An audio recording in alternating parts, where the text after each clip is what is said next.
some thoughts about warm-ups for practice, how I do it. It's gonna be just a talking head here for today, but many people, they run around and do jumping jacks and things like that. But what I like to do is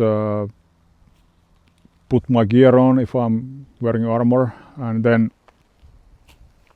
slowly do the techniques what I'm gonna be doing anyway. So if I have a shield, I will be having the shield. If I have a sword, I will be having the sword. And then I will, go through the cuts and parries and stepping and slowly first, just to iterate through the techniques. And usually that's quite enough to get you warm enough already.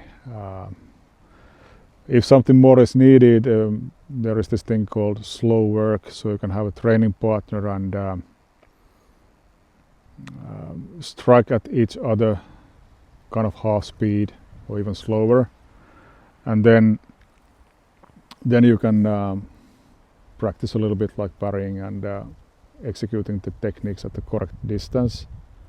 So this can be totally free form, or maybe you can agree on something if you have a training plan for the session. It's just to go through the techniques you plan to apply so that your body will remember those more easily. But then that's basically it. So I don't do any special stuff here, and I don't think it's necessary. Usually in my experience, if something starts to break down, it's not in the early parts of the training session, it's in the late parts, because your muscles get tired. They start to cramp sometimes if you are dehydrated, or just because they get tired, and then you can pull a hamstring or whatever in the late part of the session.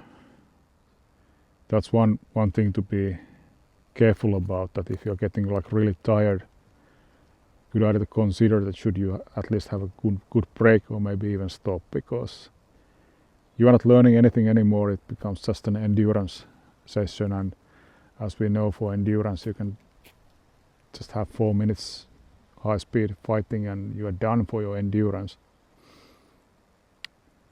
So this idea of going through the techniques, maybe you had a new technique to execute for this practice session, it's a good idea to go through that slowly as a warm-up, or maybe if you have a group, you can go through some new stuff as a group.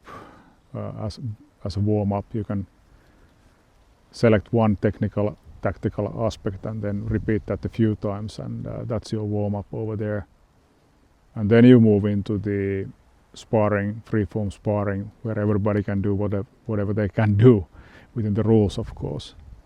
So I don't think it needs to be more difficult than that, really.